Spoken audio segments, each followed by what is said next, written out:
नमस्कार, आप देख रहे हैं आगाज फर्स्ट न्यूज। मैं हूं आपके साथ अंशु गोस्वामी।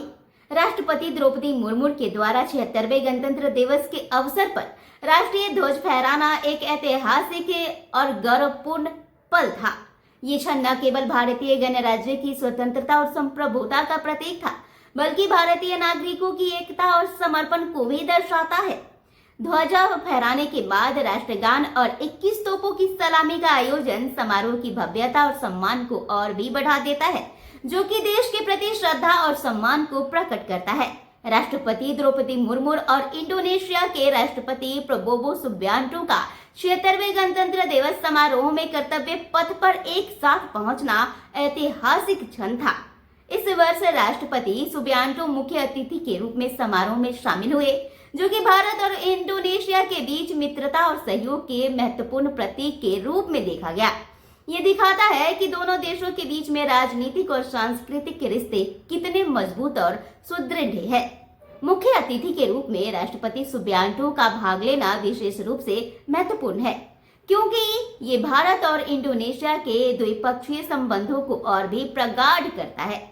साथ ही दोनों देशों के बीच साझेदारी को एक नई दिशा भी देता है। नरेंद्र मोदी का काफिला जब दिल्ली के कर्तव्य पथ पर पहुंचा, तो ये गणतंत्र दिवस समारोह की शुरुआत के रूप में एक महत्वपूर्ण क्षण था। रक्षा मंत्री राजनाथ सिंह ने उनका गर्मजोशी से स्वागत किया, जो कि देश के नेतृत्व के बीच मजबूत सहयोग और एकता का प्रतीक था। कुछ ही देर में राष्ट्रपति द्रौपदी मुर्मू के पहुंचने के साथ ही समारोह का माहौल और भी गर्म हो गया। ये पल भारतीय राजनीति के प्रमुख नेताओं का एक साथ उपस्थित होना और देश की एकता और समर्पण को प्रदर्शित करना था। ऐसे आयोजन ये दर्शाते हैं कि हमारे शीर्ष नेता एकजुट होकर देश की प्रगति और सुरक्षा के लिए काम करते हैं। प्रधानमंत्री नरेंद्र मोदी का राष्ट्रीय युद्ध स्मारक पहुंचना और वहां शहीदों को श्रद्धांजलि देना एक बहुत ही सम्मानजनक और गौरवपूर्ण क्षण था। ये पल देश के वीर सैनिकों की साहस और बलिदान को सम्मानित करने का था। साथ ही रक्षा मंत्री राजनाथ सिंह भी इस अवसर पर मौजूद थे, जो कि श्रद्धांजलि समारोह की महत्वता को और भी बढ़ा रहे थे।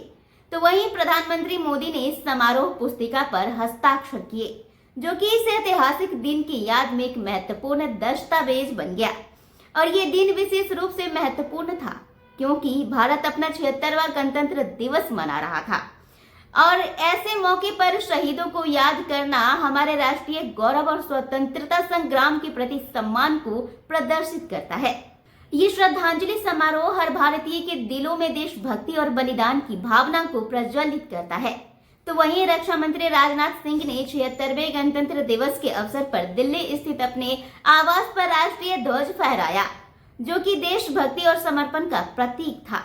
और ये महत्वपूर्ण और गौरवमय क्षण था, जिसमें उन्होंने देशवासियों को गणतंत्र दिवस की शुभकामनाएं दी। आप सभी को हमारे टीम की ओर से और हमारी ओर से ढेर सारी गणतंत्र दिवस की शुभकामनाएं। इसी तरह की खबरों को देखने के लिए देखते रहिए आगाज फर्स्ट न्यूज। शुक्रिया।